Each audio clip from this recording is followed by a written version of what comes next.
We're gonna do this after like 2 years. Hello, shalom, salam, and hola.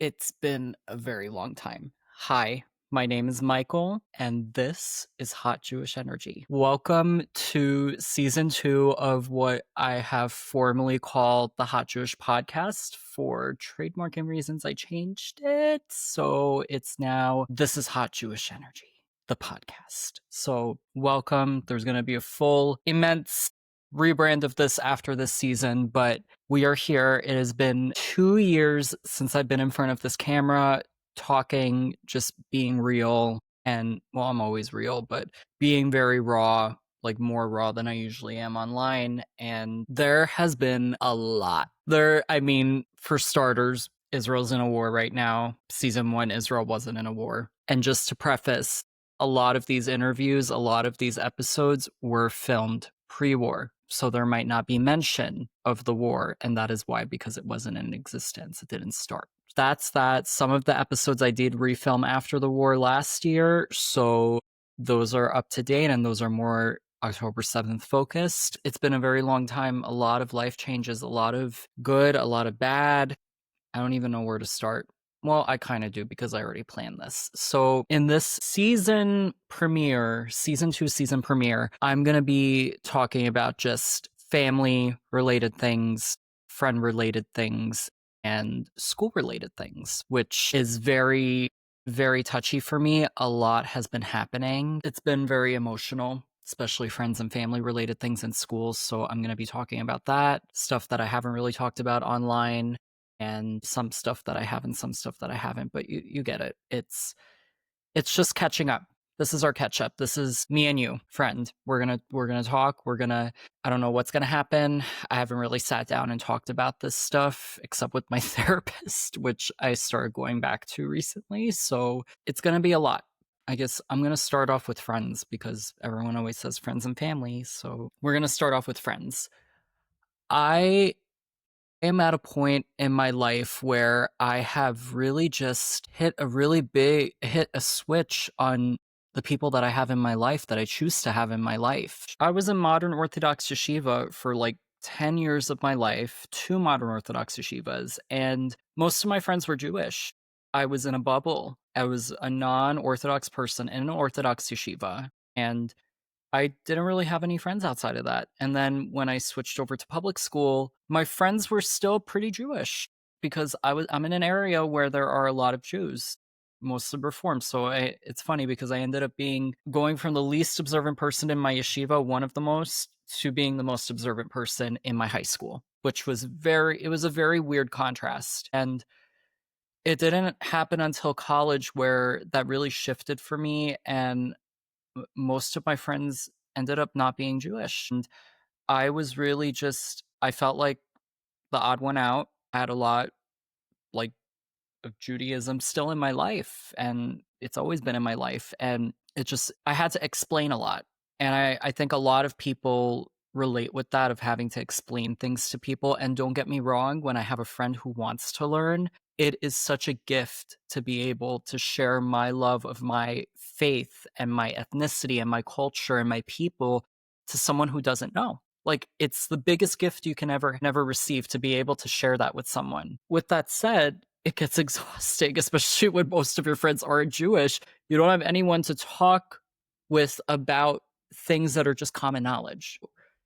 Most of my friends were not Jewish in college. And then May of 2021 came around, where I started publicly talking about my thoughts and my opinions and how I felt about things, specifically with Israel. And that's when things started slowly shifting. That's when I started noticing that the people around me were more Jewish. I was immersing myself more in like the Jewish content creator space and the New York Jewish scene. And I still had those non-Jewish friends in my life, but the percentage of Jewish friends to non-Jewish friends was getting bigger. And this is when things started changing for me again. When my dad passed, and then, which I'll get into later, but my dad passed in July of 2023. Israel was attacked in October of 2023. So I was at a point where I felt like a lot of my friendships, especially with my non-Jewish friends, were kind of fading away. They weren't as strong as they used to be. And I guess it happens when you grow apart or when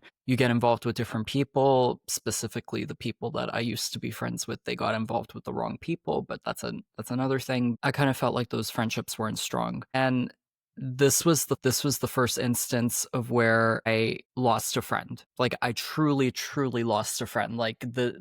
And there wasn't even a discussion about it really. So I'm not going to name names because I'm not that type of person. I like maintaining people's privacy because that's not right to just out someone like that. But we're going to call her, should I even reveal the gender? It's a woman or maybe non-binary. Now, I'm not sure. Last time I looked, I think they were using they, them pronouns. I have no idea. But we're going to call her Petunia because yeah, I'm not going to go into why I'm calling her Petunia. There's a specific reason. But Petunia, she is a pretty known person. She is big within the fashion world. She's a content creator like I am right now. She has a way bigger platform than I do. I was friends with her from college, and I saw her rise to, I don't want to say fame, but internet virality. And I stuck with her through that. I was with her at her lowest. I worried about this person. She was going to the hospital a lot. And I invested so much in this friendship. She had been over to my house for Shabbat. She had been to family functions. She was basically almost like family to me. Our friendship was a little rocky even before things ended, mainly on her end. I feel like she just, I don't know what happened, but I think the being online for her kind of made other things not as important. And she was also in a relationship at that point, or she had just gotten out of a relationship. I can't even remember at this point because it's not relevant to me anymore. But she just wasn't putting in the amount of effort that I expected from her, especially since we had been friends for so long and I put so much in because I really did care about her and wanted what was best for her and supported her in what she did. So one of the first strikes was that she didn't show up to my dad's Shiva. That was something that really hit home for me because I had been there for her at so many times where she needed a friend and when she needed help and when she needed an ear to listen.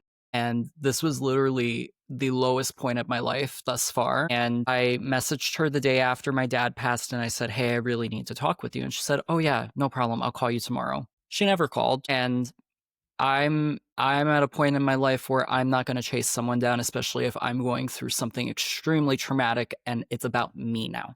It's about me. And she never texted me back. I don't even know why, but I wished her happy birthday.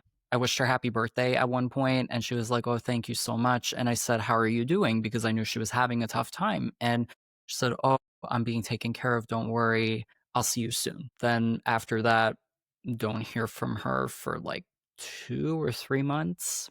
And then the war happens, and my stance has been very firm. If anything, the war made it even more firm. She knew that I had been to Israel. She knew I had been to Birthright, and she actually said, oh, enjoy your trip. It's going to be amazing. No issue with it. She never voiced any hostility toward Judaism or Israel. Both of her partners were Jewish. At one partner after another were both Jewish. So she's had Jewish people in her life, and she never voiced any hostility toward me about Israel.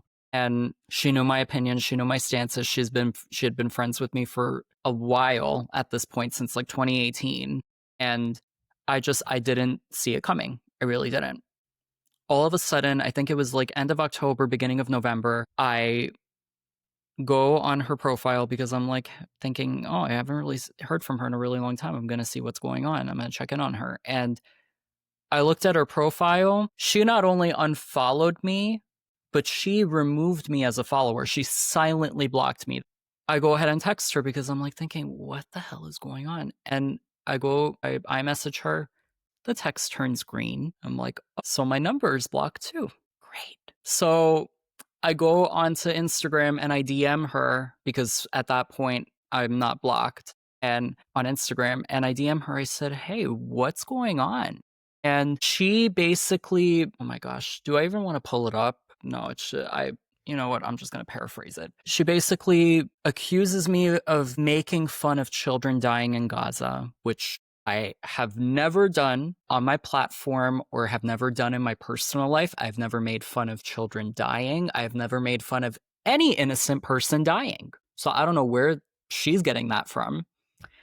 And she basically attacked me for making memes about trauma, which I do a lot of the time because humor is my way of coping through things that are very difficult, especially things that are going on with my own community. She's also a person to be sarcastic about trauma and tell jokes about trauma. So if anything, I thought she would understand that of anyone. Petunia, basically at the end of all of this is the statement that really stung because I don't like when people do this, especially to me. She said, I have Jewish friends in my life that have way more empathy than you do. I replied and said, I guess I'm not the right Jew for you. Right when I replied that, blocked, completely blocked. I went on a laundry list of basically telling her off. I said, I cannot believe you just did this. I have given a lot to this friendship. You have been in my house. You have been to my Shabbat table. I have given so much love and care to you that this is how you end things. I haven't heard from her since. It's been almost 2 years. And when I think back on that, especially now, I realize that she was probably looking for a way to get out of the friendship from the beginning, especially when things started going south. Well, things started going south with the friendship and she was just not being a good friend. She was probably looking for an excuse to get out of the friendship because she didn't want to have to deal with it anymore. She didn't want to have to deal with me. So she accuses me of making fun of children dying, which I never did. And she ends the friendship that way because I guess she didn't want to see me end the friendship because she's a bad friend. That's how that ended. Apparently she moved to Europe. I don't know.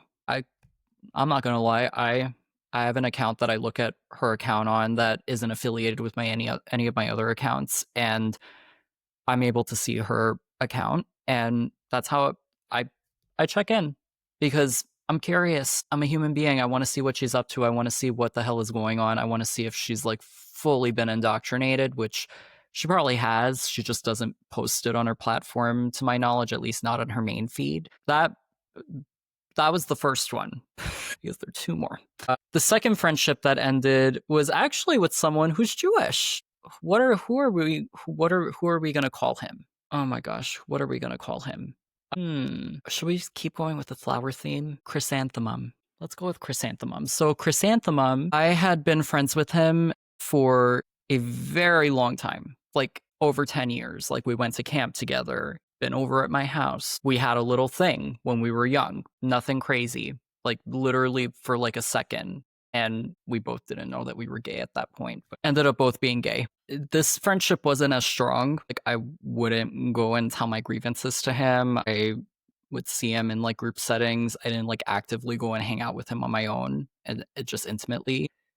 One day, and I kid you not, this was December 31st, 2023, 6 p.m., 6 hours before the year switched to 2024. I get this long pre-planned text from him. Like literally didn't even see him typing for a while. It was like a little type and then this whole paragraph showed up. And he told me that he cannot believe the stance that I have supporting genocide, supporting apartheid, especially as someone who's Jewish and kind of like putting all that guilt on me that, oh, we've been through the Holocaust. How can you support something that's a Holocaust, whatever? How can you support Israel?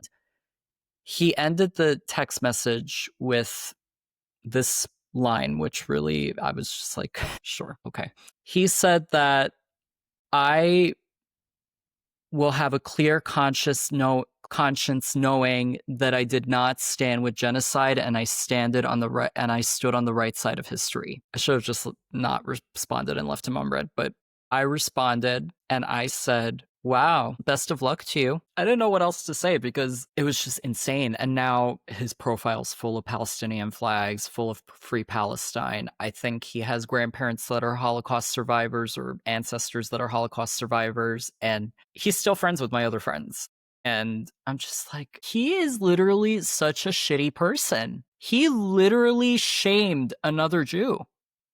Like, you know what? I'm not even gonna be. I'm gonna acknowledge my hypocrisy in this. I shame Jews who support Hamas, and I shame Jews who support radical jihadism and support what happened on October 7th, and I shame Jews who don't care about the hostages and don't care about Israel, which harbors half of the world's Jewish population.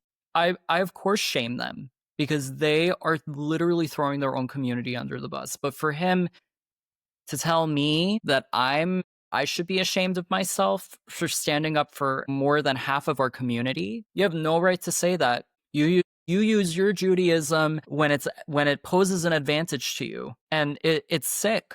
It's disgusting. You appropriate Judaism to further a cause, the pro-Palestinian cause, which honestly is just pro-jihadism. What it should be is wanting rights for Palestinians and peace, but most of the people that are pro-Palestinian don't support peace. They're like, oh, the whole thing should be Palestine. I have rarely seen at any of these pro-Palestinian protests them advocate for peace, advocate for a hostage deal to get them out of the hostages out of Gaza so that there's no more bloodshed. They don't support any of that. All they do is support all of this jihadist shit. They claim that they're standing on the right side of history. You're throwing your own community under the bus to further a cause that would have you dead. You are not really supporting innocent Palestinian people. You are not supporting Palestinian kids. You're supporting a terrorist organization. So the fact that he's telling me that I should be shameful, how dare you? As Greta Thunberg would say, how dare you? Frog girl. Anyways, so that friendship ended. I haven't seen him since we did karaoke like a few months before that. I haven't seen him. I don't know what the hell he's up to, and I honestly don't care. The third and final friendship that ended, this one stung because this person really rode through it with me while all this crap was unfolding with the war, and I was shocked when she did this. I was like, wow. So this other friend, we'll do a flower theme too. We'll call her Tulip. So Tulip, she is not American. I'm not going to say which country she's from because that gives too much away, but she is from Europe. Let's say she's from Europe. And which she actually is, but we became friends when I was 16. So I had known her for like almost 10 years. Almost 10 years of friendship. She has stayed at my house.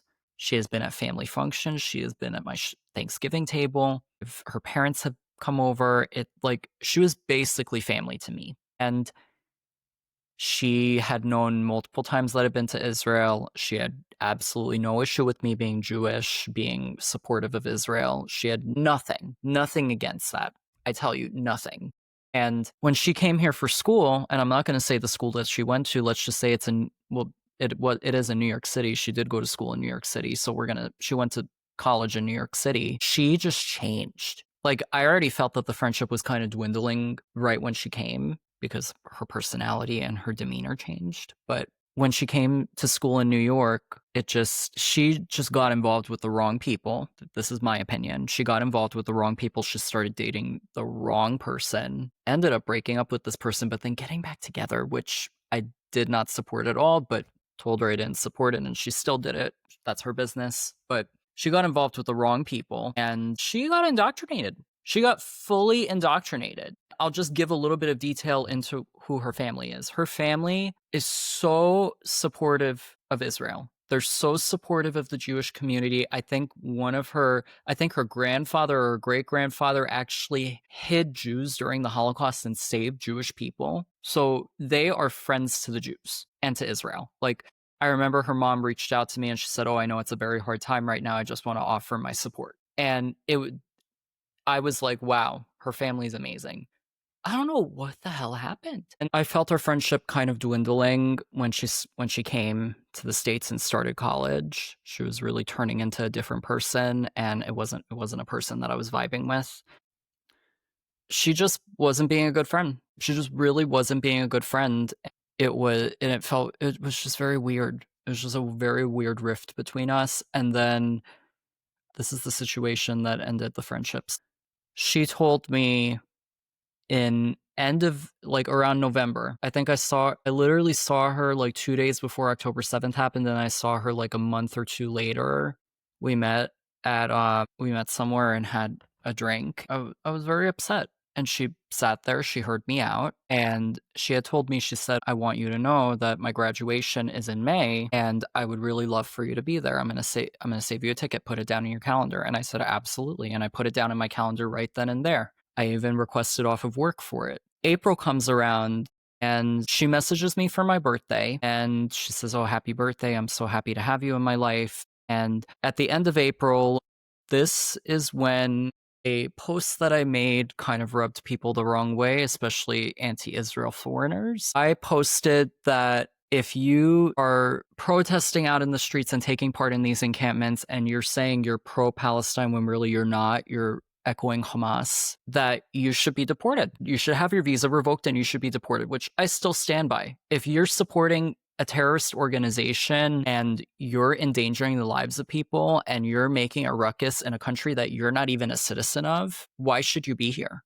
Go back to your country of origin. I don't want you here. So I said that, and I don't know if that rubbed her the wrong way. She never mentioned that it rubbed her the wrong way, but obviously she's not from here. She's from Europe, and maybe it rubbed her the wrong way because that was at the end of April. And then I texted her, I said, hey, what's going on with your graduation? I requested off. I want to know what time I should get there, my ticket. And she said, I didn't know if you were going to be able to make it. I only get 2 tickets. I'm sorry. And it took her a little while to respond with that. A few days after that initial text of her not having a ticket for me, I got this long paragraph from her. And for context, I had told her in November at the time that we met for drinks what my gosh, what did I name her? Petunia. Petunia had done to me of ending it over text and not ending it over DM and not wanting to have a conversation. Petunia is the person that said that I made fun of dead children, which I didn't. I had already told Tulip that this had happened, and it made me very, very upset and why she didn't want to have a conversation. So Tulip did the same shit that Petunia did.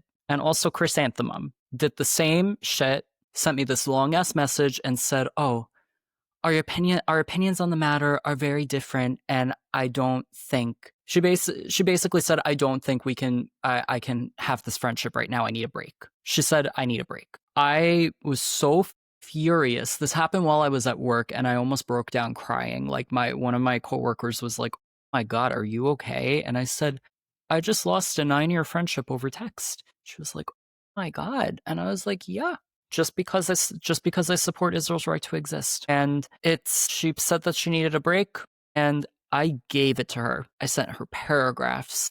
I was like, I cannot believe you just did what Petunia did. Are you fucking kidding me? Why don't you want to have a conversation about this? Why are you just ending it like this? Don't you want to have a conversation? Don't you want to hear my 2 cents? I have family there in Israel. I have friends in Israel. You don't have shit in Israel. You don't have anyone over there. What's it to you? I deserve to share my piece of it, especially since you have no involvement in this. Neither did Petunia. Like, girl, seriously. And I told her, I said, I had you over at my house. I considered you family. I cannot believe you just did this. I never heard back. I haven't heard from her in over a year. I didn't even tell her parents because that's not my place to tell her parents. But the amount of times I've wanted to just DM her parents and say, I think your daughter needs help.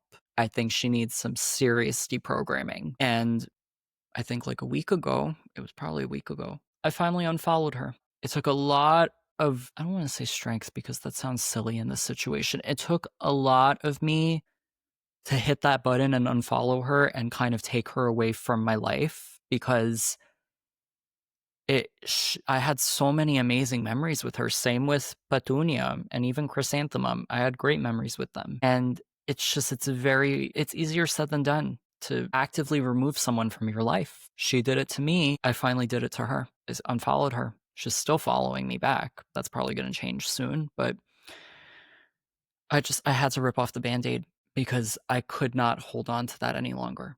I cannot hold on to that person any longer.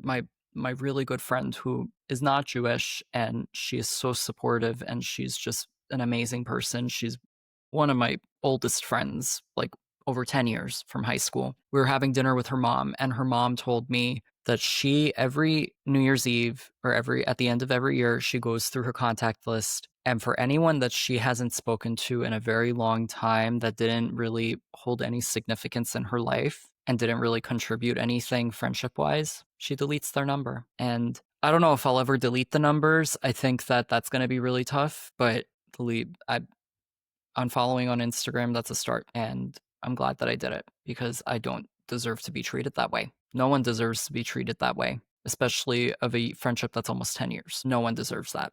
And I know I don't deserve that because I was a great friend and I know my moral compass is intact. I am a very nuanced person. Even some very pro Israel and Zionist people get pissed at me sometimes for not compromising my humanity. But at the end of the day, I know that I'm standing up for what's right, and no one is going to tell me that I'm not doing that. I'm not going to let them. I'm not going to let them get in my brain and tell me that. But that's the friend piece. Now the family piece. I don't think I'm going to dwell on this too long because I've really talked about it a lot on my platform, on my account. I've talked about my dad. I've talked about what that was like. I guess I didn't talk about how exactly it happened, but I was on Birthright in July, end of June, July 2023, and I was planning on extending my stay for 2 weeks. So I was going to be in Israel for 3 weeks. And my mom joined me on my last day, and she was there. We were going to spend the 2 weeks together and just do touristy stuff and have fun. And then we were having breakfast. I will never forget this. It was at, oh my God, I forgot the name of the place. It's still there. And I went there when I went back this summer, and it was very weird going back there. But it's like this American cafe in Tel Aviv. It's on, oh my God, is it on Dizengoff? I think it's on Dizengoff. I was having breakfast and my dad, long story short, he had really bad health issues. Just a combination of really not taking care of himself and kind of letting himself go really resulted in his decline. And what really made shit hit the fan was a delayed diagnosis by a doctor. And I'm not going to get into that because it's too painful to talk about that. I've tried seeking legal counsel. I've tried doing that and no one will take the case. I can't get into it. No one will take the case, and I've really just like made my bed with that, and I've really just tried and not dwelled on it because I can't do anything anymore. It's been 2 years, and legal counsel is only up to 2 years for this type of situation. So it was just really heartbreaking that what I felt was complete negligence of his health would not be taken on by a lawyer. And it was very, very sad. And I have to keep telling myself that I really tried everything I could to get justice for him, but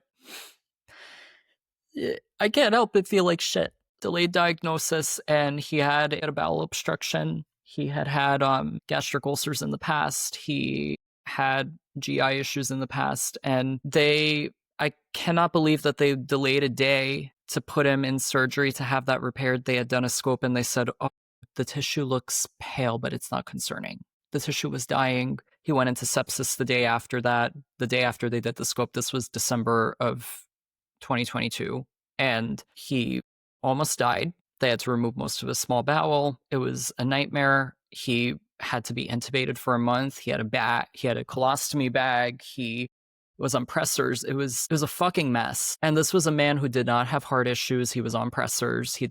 It was just a very weird situation. And when he woke up, thankfully he remembered me, but his short-term memory was completely gone.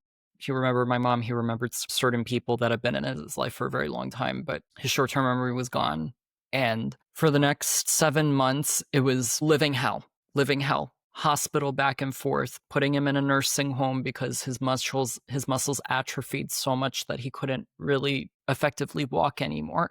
He was basically skin and bones, and it was so hard seeing him like that. And I basically became the parent, and I'm the only child.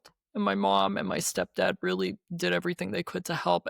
I could not be more grateful, and they stepped in when they didn't really need to. It's a lot to go through that alone as the only child. The death was very sudden. It was while I was in Israel. I told myself I needed to go on this trip because I felt that I was lacking something and I needed to go. I got the call and it was complete bullshit the way that they did it. Literally, a nurse called me twice. One time to say that he went into cardiac arrest and that they got him back, but then he went into it again and they were trying to get him back again. And then the second call was to tell me that he passed. And the doctor didn't even call me, which was such bullshit.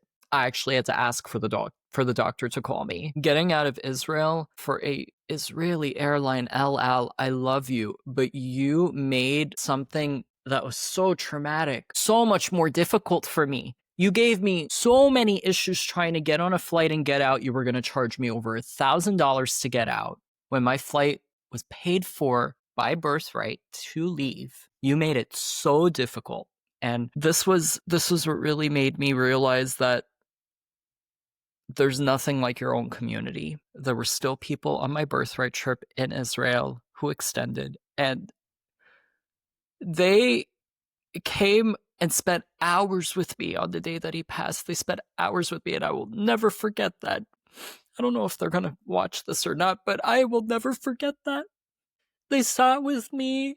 I was completely in a dissociative state, and they literally did everything that they could do with whatever connections they had, with phone calls that they were making, to get me the hell out of there and go back to New York to bury my dad and to sit Shiva. Eventually, I did leave. I thankfully did leave. They only charged me like maybe $200 or $300. I mean, they shouldn't have charged me to begin with, but you know what? You bite the bullet and you just pay whatever they're going to give you that's lower than the ridiculous $1,000 price. But I got back to New York. This was on a Thursday. I got back to New York on Sunday. We buried him on Monday.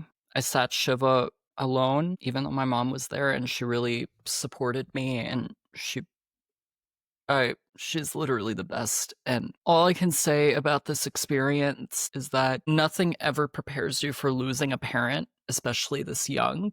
And this is my message to people who have been in the same position as me. You just gotta give yourself a lot of grace. Oh my God, the amount of times I've gone back in my head thinking what I could have done better and what I shouldn't have done. It's really just taken a lot of work, especially talking about it in therapy, that I need to just move on. Remember him, remember the good times, and move on. It's easier said than done, but just give yourself some grace. And if you want to talk, I'd love to talk with you, because there are very few people in my life who have gone through that situation, and it's nice when you're talking with someone who gets it. So that's my message. And just like a random thought that comes into my mind, especially with my dad, he loved Israel. He had been there before. He loved it. He always told me he loved it. And I always wonder what he would be thinking, especially with the things that are going on right now. And I don't know. I honestly have no idea. I think he would have definitely been supportive of Israel. I don't know if he would have been objective.